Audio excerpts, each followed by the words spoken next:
Les rencontres d'Edonia Radio. Dans les rencontres d'Edonia, nous recevons aujourd'hui l'écrivain Joannick Royer-Bellé. Bonjour Joannick. Bonjour Marjorie. Alors, on va parler avec vous de votre parcours et de votre roman Une place à soi. Vous êtes donc écrivain, mais ça n'a pas été votre premier métier. Vous travaillez dans le cinéma. Ah non, j'ai commencé effectivement par le cinéma. J'ai rêvé un jour d'être réalisateur. J'ai essayé d'écrire quelques scénarios, puis j'ai travaillé comme technicien, comme régisseur dans le cinéma pendant près de 25 ans. Mais j'ai toujours eu un stylo, un ordinateur, un clavier à portée de main, écrit des petites choses. Enfin, j'ai jamais totalement abandonné l'idée d'écrire, mais je me sentais pas autorisé à écrire un roman. Alors c'est exactement là où je voulais en venir. Vous ne vous sentiez pas autorisé, vous vous êtes senti autorisé à écrire autour de la cinquantaine ? C'est un peu ça, je crois que c'est un âge où on se dit que de toute façon le ridicule ne tue plus, ou enfin s'il nous tue c'est pas trop grave, on a déjà 50 ans. Donc voilà, un âge de ma vie aussi où j'ai changé de vie, j'ai arrêté de travailler pour m'occuper de mes enfants. C'est un choix qu'on a fait avec mon épouse parce qu'on avait 5 enfants en tout. Dont une petite dernière, nous deux, parce que c'était une famille recomposée. Et de ce temps, entre autres choses, je me suis remis à écrire et ça a pris une forme de roman et je me suis dit allez, je fonce, et j'ai été encouragé par ma femme à continuer, à persévérer et surtout à faire lire. Alors, Une place à soi, c'est l'histoire de Fred qui, on peut avoir l'impression qu'il vous ressemble quand même étrangement quand même, ce Fred. Il y a quelques points communs, je ne vais pas le nier. Donc il a la cinquantaine, il est un peu perdu dans sa vie, où il se sent mal à l'aise, où vous avez une phrase assez dure, hein, il se sentait inutile dans ce monde au début du livre. C'est un peu ce que j'ai ressenti à un moment quand j'ai basculé d'une vie très prenante cinéma et puis qui faisait un peu rêver les gens à faire au foyer où je m'occupais beaucoup de linge sale, de rendez-vous médicaux, de repas, de pommes de terre épluchées aussi, enfin d'un tas de choses passionnantes. Tout d'un coup, on se sent inutile, ou en tout cas, on se demande c'est quoi le sens de ma vie, qu'est-ce que j'ai fait de ma vie. Et à cet âge où, de toute façon, en général, les hommes, peut-être encore plus que les femmes, je sais pas, s'interrogent sur ce qu'ils ont fait de leur existence et s'ils sont pas passés à côté de quelques rêves un peu rock'n'roll ou voilà, c'est un peu ce qui arrive à mon héros. Il va avoir 50 ans, en fait. Alors, il a 48 ans et demi. Voilà. Et alors, je voulais vous interroger sur le ennemi. Parce que souvent, c'est les enfants. Quand les enfants donnent leur âge, c'est très important quand on est petit. Alors, un exemple, on n'a pas 8 ans, on a 8 ans et demi.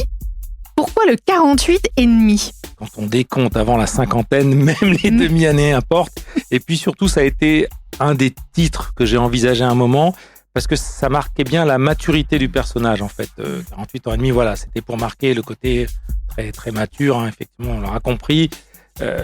Frédéric, c'est quelqu'un qui retombe un peu en adolescence. Oui, ce que j'allais vous dire, est-ce qu'il est vraiment très mature Disons qu'il veut renouer avec des vieux fantasmes. Pourquoi j'ai pas percé dans la musique, ni dans le cinéma, qu'est-ce que j'ai fait de mes jeunes années, et ces rêves que j'avais de liberté, cheveux au vent quand il en reste, voilà. C'est tout ça. Et puis c'est le poids, effectivement, de tous ces enfants à la maison, toute cette charge. Et la vie domestique, c'est une vie très routinière, très ennuyeuse. C'est pas péjoratif ce que je dis, qu'on soit un homme ou une femme, quand à un moment on se retrouve au foyer, on n'a plus d'existence sociale.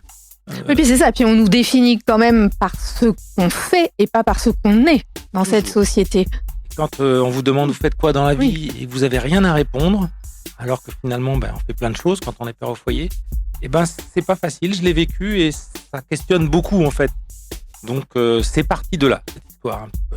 Donc Fred, un jour, il décide d'aller à Londres, retrouver un copain qu'il a perdu de vue depuis la fin de la terminale, c'est ça, la fin du lycée. C'est exactement ça. Il sait pas exactement où il est, mais il sait qu'il a bossé dans un pub à Londres et il décide de partir.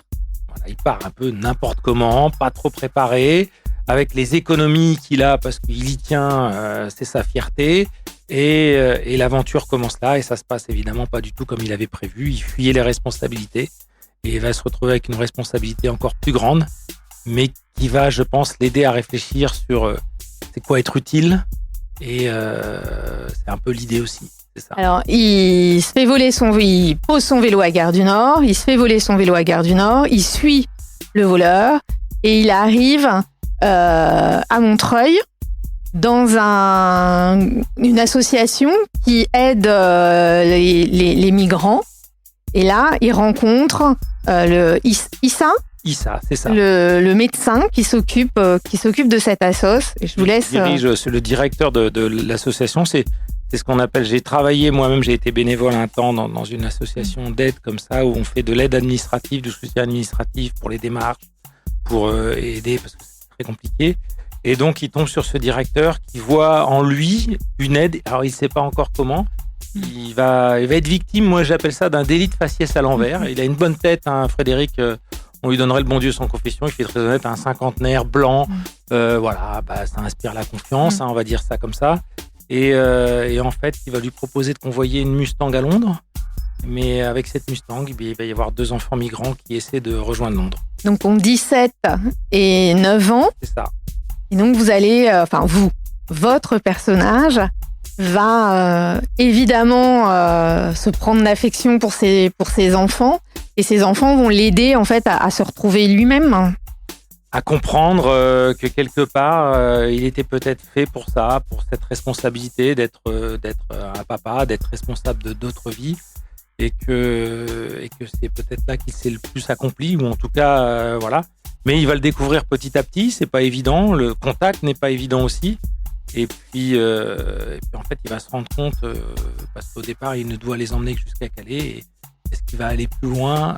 Est-ce qu'il peut les abandonner ? C'est toute la question que pose le roman aussi. Et pour moi aussi, toute cette question autour de l'humanisme, en fait, de prendre soin les uns des autres, en fait. C'est ce qui est important, je pense, là-dedans aussi. Et on se retrouve finalement en prenant soin les uns des autres. J'ai l'impression qu'on se retrouve et qu'on donne un sens à des existences qui le perdent parfois, on ne sait pas trop pourquoi.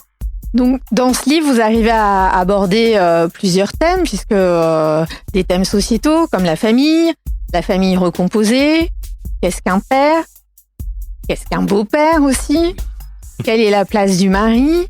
Dans le couple de Fred, c'est la femme qui a un poste qui gagne mieux sa vie que son mari, ce qui évidemment dans notre société, malheureusement même encore aujourd'hui, est rare et pas forcément toujours bien vu, bien perçu. En tant qu'homme, parfois, on peut avoir du mal à justement, c'est ce qu'il faut changer aussi. Un homme, c'est pas forcément celui qui fait vivre le foyer de manière financière, mais ça paraît encore difficile à vivre pour certains. Oui, en plus, pour certains de cinquantenaires, oui, je pense que maintenant, chez les trentenaires, c'est peut-être un peu plus. Ça passe peut-être un accepté, peu mieux, mais ma génération, c'est peut-être encore un peu. Ça change, mais c'est peut-être encore un peu difficile. Ou en tout cas, ça pose des questions. Vous traitez. Sa place. Oui. Où est sa place ? C'est ça aussi. Vous traitez le problème de l'adolescence. On retrouve vos ados, enfin les ados de Fred dans sa famille, et puis l'ado syrien que vous aidez, qui malgré tout reste un ado. Exactement, quel que soit un ado. Avec le poids des responsabilités, bien évidemment, par rapport à ce qu'il a vécu, mais on retrouve quand même un adulte en devenir, pas tout à fait adulte, pas tout à fait fini, donc avec beaucoup de choses à apprendre. Et c'est ça aussi, être adulte, être père, c'est ce que je dis à un moment, c'est apprendre la vie, apprendre à devenir des êtres sociaux, c'est important. Et après, vous abordez le problème des migrants, la façon dont ils sont, j'allais dire accueillis. Je ne sais pas si c'est pas accueillis ou mal accueillis. Accueillis. Ou mal accueillis. Oui, mal accueillis, ça c'est certain. Ça, c'est un problème qui me tient particulièrement à cœur parce que je trouve que c'est une des grandes injustices de ce monde.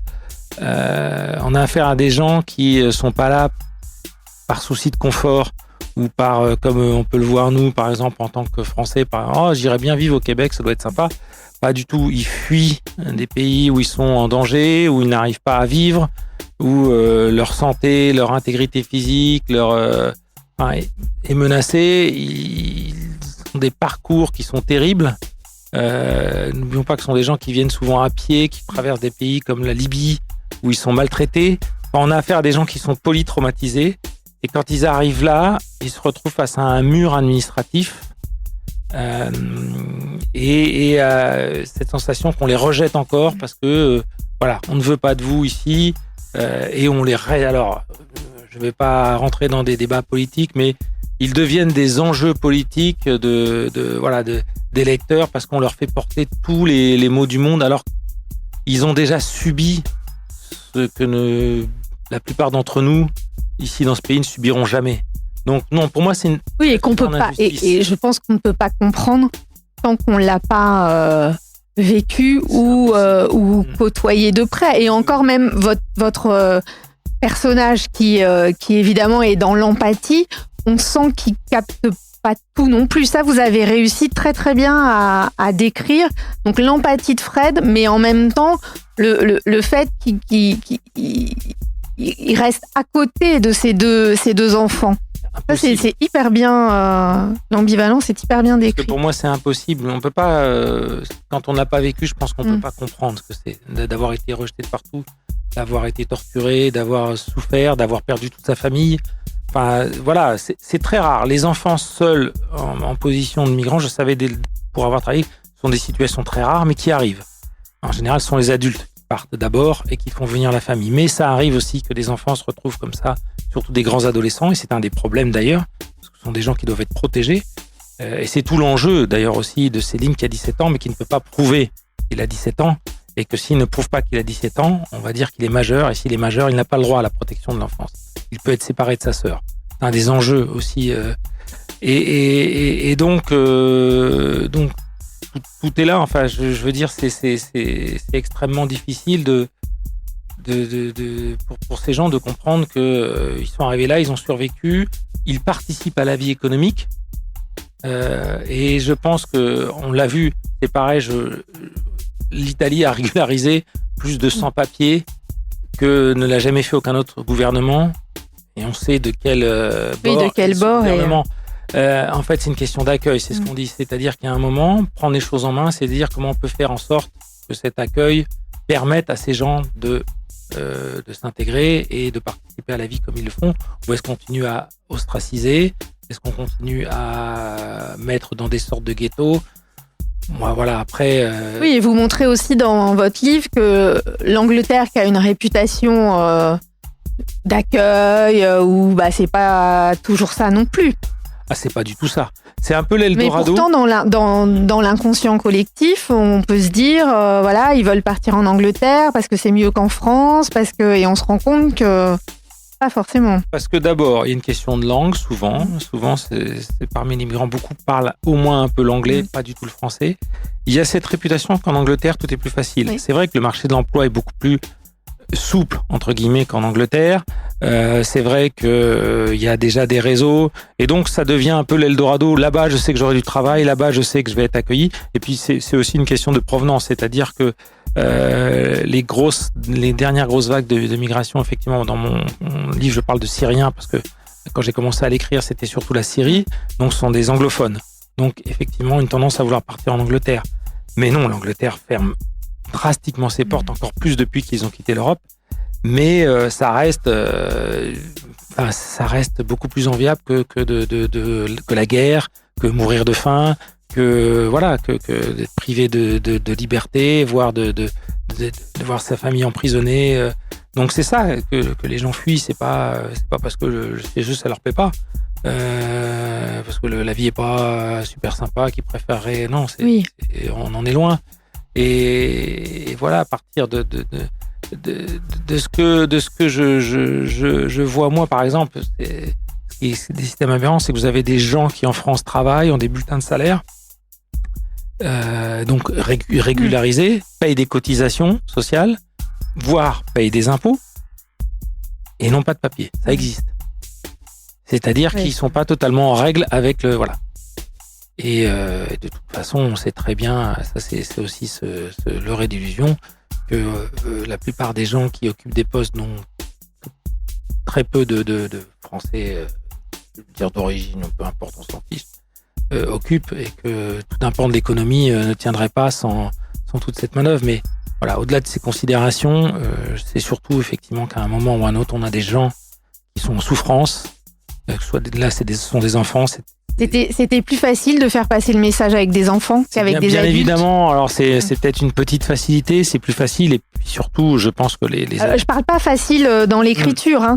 Je parle la façon de sensibiliser le lecteur à ce problème. Le fait de prendre des enfants, pas dans l'écriture. Hein. On est plus empathique nécessairement avec les enfants, on va, parce qu'ils sont encore plus démunis que nous. Donc oui, et puis parce que les adultes ont tendance à se débrouiller quand même beaucoup plus par eux-mêmes. Et puis ça peut faire résonner chez le lecteur qui peut être un parent. Et puis voilà, moi, c'était imaginer aussi pour ses faire enfants. résonner cette fibre paternelle en fait. Tout est venu ensemble dans le roman, donc il y avait aussi une matière de faire résonner la fibre paternelle tout simplement. Donc c'est pour ça qu'il s'agit d'enfants. En fait, il y a un moment quand vous écrivez, les choses viennent naturellement, j'ai envie de dire. Donc, oui, vous posez pas forcément la question avant. Je ne me suis même pas posé toutes ces questions thématiques. Il se trouve que voilà, c'était une évidence, quoi. Et puis vous abordez le thème de l'amitié aussi, puisque vous partez à la recherche de vos 18 ans. C'est ça, les ères très lointaines, la recherche de ces 18 ans, la recherche de ce moment où tout est encore possible. Tous les rêves sont permis, mais où il faut prendre des risques, c'est un peu toute l'histoire aussi. Et donc, à travers ce personnage, donc ce meilleur ami, alors je vais pas dévoiler, est-ce qu'il le retrouve, est-ce qu'il le retrouve pas, dont il sait qu'il est certainement à Londres, mais il en est même pas sûr en fait. Il part comme ça un peu. Est-ce que c'est un peu l'excuse qu'il se donne? C'est une excuse. Il est à un moment où il en peut plus. Qu'il donne à sa femme. Il en peut plus. Il veut juste respirer. Il veut juste de la liberté. Il veut juste. Non, mais le coup de l'ami qu'on retrouve, c'est l'excuse aussi qu'on donne à sa famille. Il a vraiment envie tout d'un coup de se replonger dans cette période de sa vie en se disant mais qu'est-ce qu'il est devenu? Je pense que ça nous arrive tous à un moment ou un autre dans notre vie de se dire qu'est-ce qu'il est devenu cet ami? C'était un grand ami, j'étais persuadé qu'on se quitterait jamais, qu'on était amis pour la vie, on avait des rêves ensemble et ça fait 30 ans. Et tout d'un coup on se pose ces questions parce qu'on se les pose sur soi et moi je suis devenu quoi au bout de ces 30 ans? Et voilà, donc il espère retrouver quelque part une petite partie de ce rêve, de cette énergie qu'on a à cet âge-là, et qu'on peut retrouver à 50 ans, par exemple, quand on devient écrivain, on se met à rêver à nouveau. C'est un peu ça. C'est ce qui vous plaît dans ce métier, de rêver? Oui. Ouais, toujours le besoin de rêver, et en même temps, tout en restant ancré dans la réalité, c'est-à-dire raconter des histoires qui me permettent de parler de choses qui me révoltent, qui me tiennent à cœur. Oui, parce que là on a parlé du thème principal, mais ce que je veux dire, c'est que c'est dans votre roman, tout le livre ne tient pas sur le problème que rencontrent les migrants. Hein. C'est pas que politique et qu'un livre là-dessus. Il englobe beaucoup de thèmes. C'est une espèce de road movie un peu. On peut dire. Oui, c'est un peu ça. Voilà. Non. Ou sans trop en dire non plus. C'est toujours ça qui est pas facile, quoi. Oui, il y a toujours. Oui, non, on Mais voilà, ce que je veux dire, c'est que c'est une lecture super agréable et pas que sur des choses difficiles. Voilà. Non, c'est toujours moi. On voyage avec vous, mais c'est voilà. Ce que j'essaie de faire, parce que c'est l'école d'où je viens. Moi, j'ai fait une école de cinéma, donc j'ai appris à écrire des scénarios au départ. Donc je raconte une histoire. D'abord, ce qui est important pour moi, c'est de raconter une histoire. Raconter une histoire qui intéresse. Et au travers de cette histoire, aborder des thèmes qui me tiennent à cœur, essayer de partager des choses, essayer de faire changer peut-être un point de vue ou en tout cas faire réfléchir sur effectivement le problème des migrants. C'est pas du tout un livre qui est politique, mais tout est politique de toute façon et ça devient un problème politique, non? Alors citoyen plus que politique. Citoyen peut-être. Pour moi, voilà. Et donc il y a cette problématique qui en est une. Il y a la problématique de la crise existentielle de ce cinquantenaire en devenir. Il y a le problème de notre statut dans la société, le problème de la place des pères, de la place des mères, de cette société qui évolue et j'espère qu'il va au moins évoluer dans le bon sens sur ce partage des responsabilités parentales et de la vie domestique. Et c'est tout ça. Alors ça paraît beaucoup, mais j'ai l'impression quand même que j'ai réussi à faire une histoire qui se bâtit autour de ça sans avoir l'impression de quelque chose qui est chargé avec un sac à dos. Non, mais c'est ce que je voulais dire. Thématique, en disant alors là, voilà. J'ai traité ça. Non, j'ai l'impression que ça a été tout l'enjeu. L'histoire d'abord, sa fluidité, ou en tout cas ce qui nous tient en haleine, et puis dedans, Oui, c'est ce qui est hyper bien fait, c'est que vous avez réussi à développer tous ces thèmes j'allais vous dire sans qu'on s'en rende compte. Mais oui, en fait, au fil de la lecture, sans qu'on se dise, ah bah tiens, il veut nous emmener là, en fait, il veut nous faire réfléchir à ça. Et c'est en fermant le bouquin qu'on se dit, ah bah en fait, ou moi, par exemple, en préparant l'interview, je me dis, mais tout compte fait, il a quand même abordé un bon nombre de thèmes sociétaux. Je m'en suis pas vraiment j'en suis rendu compte en lisant, mais pas à ce point. Alors peut-être que les spécialistes diraient que je n'ai fait qu'effleurer, effectivement. Oui, mais après, on est assez grand aussi pour s'interroger. C'est bien d'effleurer des fois plutôt que de matraquer. C'est l'idée, c'est pas un essai, sinon j'aurais fait un essai. Donc voilà. L'idée, c'est si le sujet vous intéresse, creusez, allez voir. Voilà, moi au travers de l'histoire, c'est ça qui m'intéressait, quoi. Elle est née comment, cette histoire ? Elle est née de ma situation personnelle au départ, c'est-à-dire effectivement, je me suis moi aussi retrouvé homme au foyer, entre guillemets, père au foyer. Je pensais que ça allait être plus simple que ça, parce que je me pensais, j'aime pas dire moderne, mais je me pensais libéré de ce carcan patriarcal, pour dire le mot. Effectivement, j'ai aucun problème à ce que ma femme gagne plus que moi, que ma femme exerce des responsabilités. Mais ça a été plus le problème du statut, tout d'un coup, se retrouver sans statut, se retrouver, je fais de quoi dans la vie ? Plus rien, si, je suis pas au foyer, mais... Donc, c'est parti de là. J'étais engagé, effectivement, aussi dans une association d'aide aux migrants. Et de toute façon, c'est un problème qui m'a toujours travaillé. Moi, j'ai grandi en Afrique. Donc j'ai vécu dans un pays étranger et pour moi la terre c'est pas un endroit avec des frontières, c'est un endroit où on devrait circuler librement. D'ailleurs ça fait pas longtemps qu'on ne peut plus y circuler librement à l'échelle de l'humanité, même à l'échelle de l'humanité. Donc c'est venu comme ça, c'est-à-dire que je me suis dit voilà, j'y pète un câble comme moi j'aurais pu. Moment, j'en ai ras-le-bol de ces histoires de linge sale, de rendez-vous, j'en peux plus, je veux respirer, je veux une vie rock'n'roll, je vais retrouver ce pote avec qui on devait faire les 400 coups, on devait partir en Angleterre, on devait devenir des nouveaux maîtres de la techno, bref. Je pars, je vais le retrouver, juste j'ai besoin de respirer, laissez-moi 15 jours, c'est ça l'idée. Et naturellement, lui est tombé sur la tête une responsabilité, et la responsabilité aussi de la vision de ce monde qui tient un peu à côté, qui est la réalité de ce monde, des gens qui souffrent, des gens qui sont là, et lui avec sa, entre guillemets, ses pauvres questions existentielles, mais il n'y a pas de petites questions existentielles, mais voilà, tout s'est mélangé, tout est venu comme ça. À partir du moment où vous vous autorisez à écrire, parce que c'est ce qu'on disait au début, il y a un moment où vous êtes autorisé à être romancier, à dire voilà, j'écris. Vos journées, ça se passe, alors c'est bateau comme question, mais ça se passe comment ? Déjà, je crois que vous êtes retourné prendre des cours dans un atelier d'écriture. Alors tout à fait. Quand j'ai sorti cette première version qui est venue comme ça au fil de l'eau, en fait. Et qui s'appelait pas encore une place à soi. Ça s'appelait. Au départ, il y avait rien de précis. Au départ, il y avait une récréation que je m'accordais dans la journée où je retrouvais le plaisir d'écrire pour écrire. Et puis c'est devenu une histoire. Puis je l'ai rangé. Puis ma femme m'a dit, faut en faire quelque chose parce que je l'ai fait lire pour une fois. À partir de là, pourquoi pour une fois ? Parce qu'il y en a d'autres dans le tiroir que vous n'avez pas fait lire. Dans le tiroir. Et puis là, je me suis dit ouais, mais il faut le travailler. Et moi, je pense que tout s'apprend. Donc, je suis retourné un petit peu à l'école. J'ai fait des ateliers d'écriture. J'ai retravaillé ce manuscrit qui a fini par s'appeler Perdu au départ. Je l'ai retravaillé longtemps. Je l'ai auto-édité d'abord. Il a eu un prix. Et de ce prix, ça m'a permis effectivement de me faire repérer par Fleuve. Et de Perdu, il est devenu une place à soi parce que je pense que j'ai trouvé ma place en fait.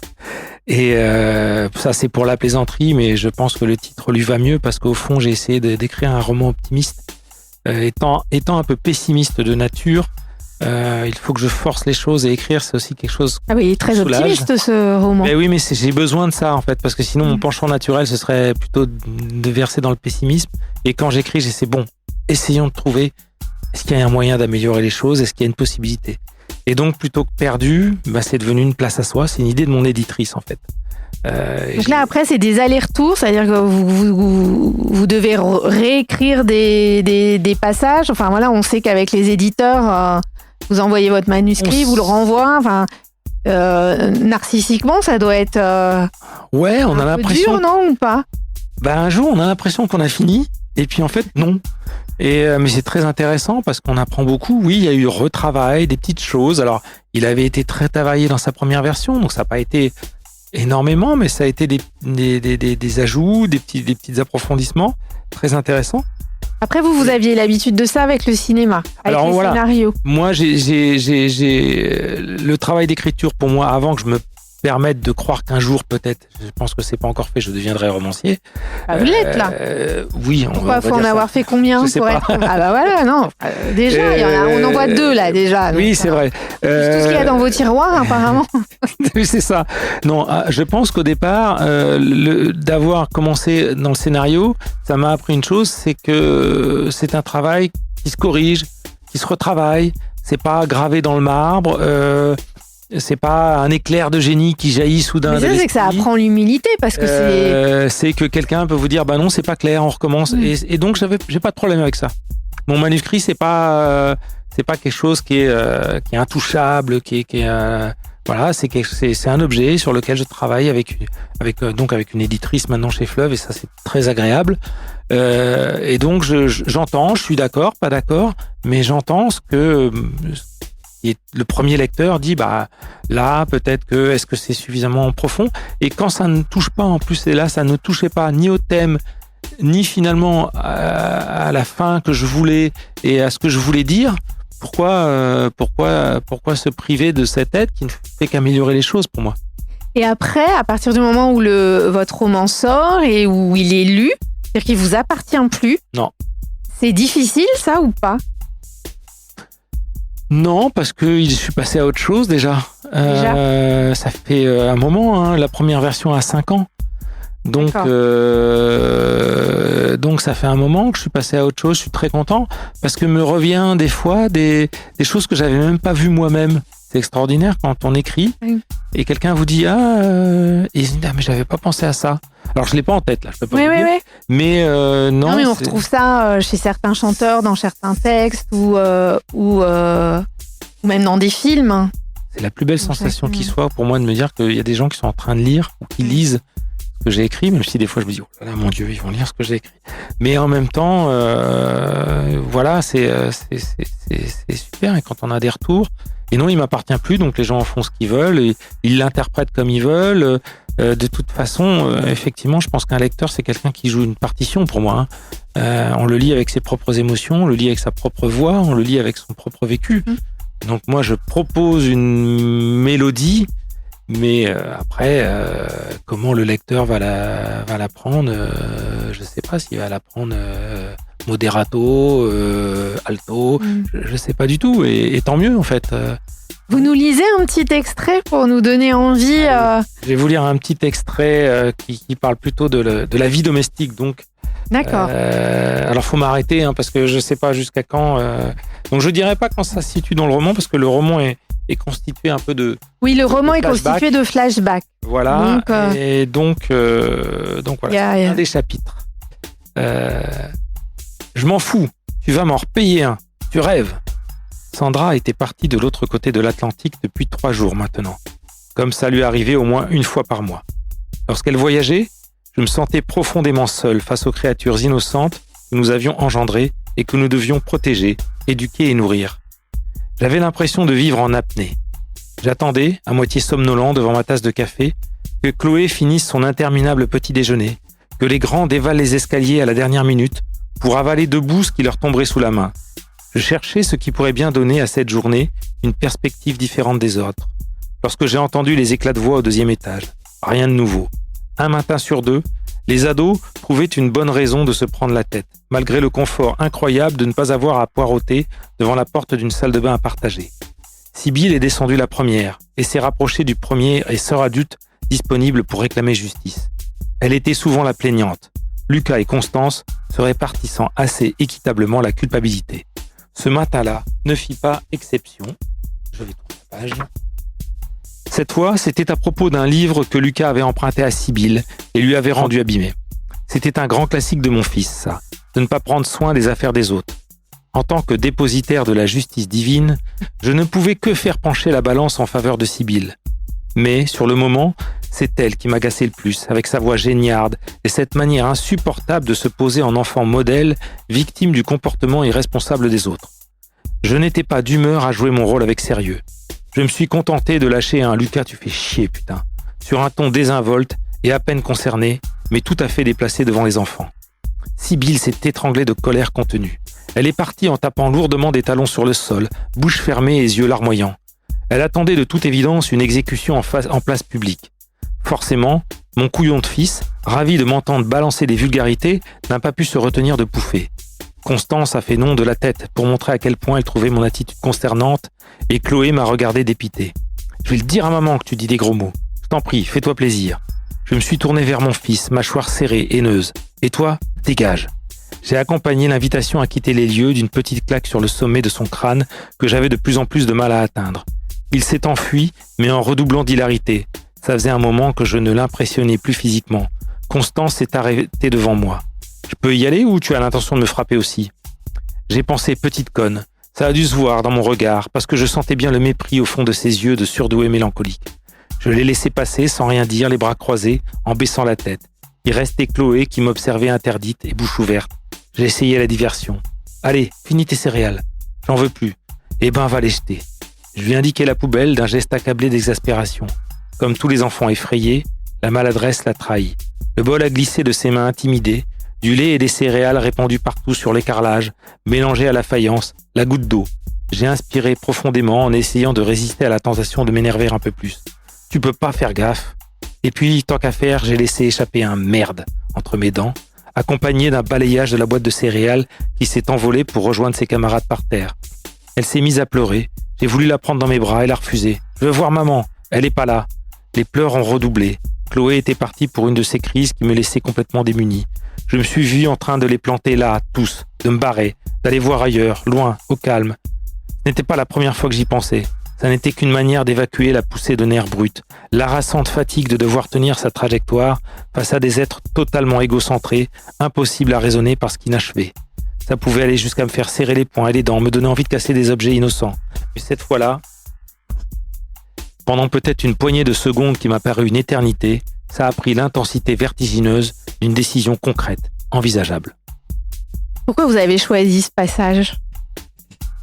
Parce que j'ai envie de dire, même s'il n'est pas à sa place dans le roman, mais ça c'est la surprise, c'est ce qu'en dans les cours de narration et dramatique, on appellerait l'élément déclencheur, un peu. Voilà, c'est la crise. C'est j'en peux plus. Voilà pourquoi j'ai choisi ce passage et parce qu'il représente, en tout cas au départ, ce qu'est la vie de Frédéric. On m'a parlé aussi de votre... Enfin, vous allez nous parler de un autre roman que vous avez écrit qui s'appelle Titania. Tout à fait, alors qu'il n'a rien à voir. Rien à voir. C'est un thriller d'espionnage. Et j'ai eu la chance, à un moment, donc j'ai écrit en premier... Mon premier roman, c'est effectivement Une place à soi. Ça a mis du temps à trouver sa place. Et puis donc, entre-temps, j'ai écrit un autre roman qui n'a pas eu non plus de la chance d'être édité. Et puis Titania, donc ce thriller d'espionnage que j'ai envoyé à des éditeurs. Et quasiment dans le même temps, Fleuve m'a contacté et une autre maison qui s'appelle M+, m'a contacté pour Titania, donc à qui je les avais envoyés. Et donc voilà, j'ai eu 2 romans qui sont sortis à 4 mois d'intervalle. Oui, les astres se sont alignés. Ouais, voilà. Et dans 2 styles très très différents, ce qui peut être perturbant. Donc là, c'est le défouloir. Pour moi, le thriller d'espionnage, c'est-à-dire que là, c'est un Nikita un peu. Oui, c'est un peu un Nikita. Ouais. J'y mets un peu mes fantasmes de cinéaste. Voilà, ça dira peut-être quelque chose à des anciens comme moi. C'est Ennemi d'État qui était un long métrage de Tony Scott. C'est effectivement un peu de Nikita. Donc c'est l'histoire c'est la confrontation entre une tueuse du dark web un peu atypique, on va dire, et d'un ponte de la DGSE, un ancien des forces spéciales. Voilà.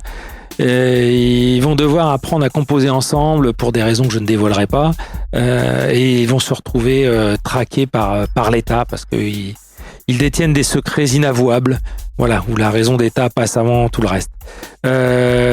Donc voilà, c'est un roman assez trépidant, assez rien à voir avec l'autre. Donc là, on est dans de la pure fiction. Hein. Je ne suis ni sur le dark web ni à la DGSE.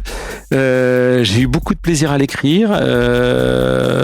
Voilà, des retours que j'en ai, il est plutôt sympa à lire. En tout cas, il y a un suspense et voilà, et on parcourt un peu la France. On termine même très loin dans une ambiance, effectivement. Le repère cinématographique pour moi, c'est Ennemi d'État. Voilà, c'est-à-dire d'un coup une traque impitoyable de l'État et de tous les moyens qu'ils ont à leur disposition. Qu'est-ce qui est le plus difficile à écrire? Parce que une place à soi, il y a beaucoup de vous.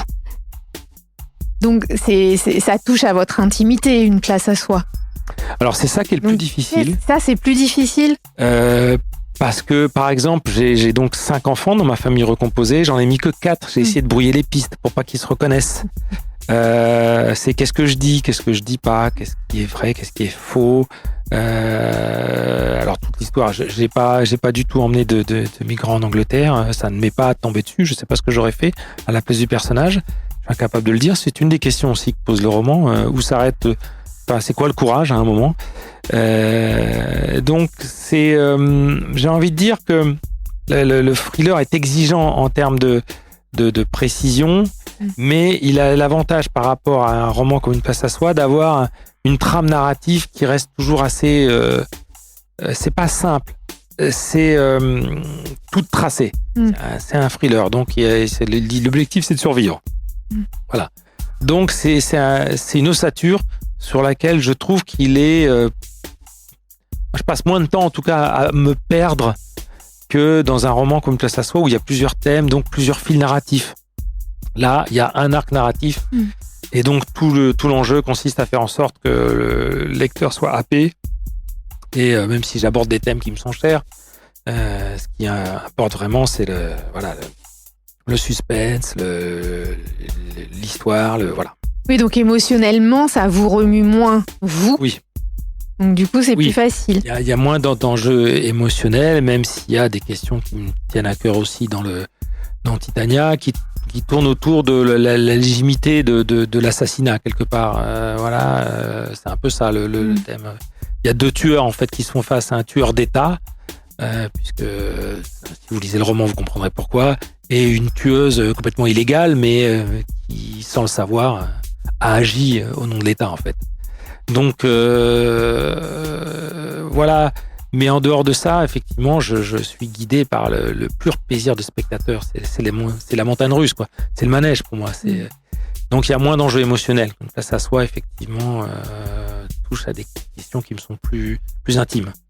Alors, le prochain, on a le droit de savoir dans quel registre Alors, le prochain, il est en ce moment donc dans ma maison d'édition. J'espère qu'il paraîtra. Donc, Fleuve.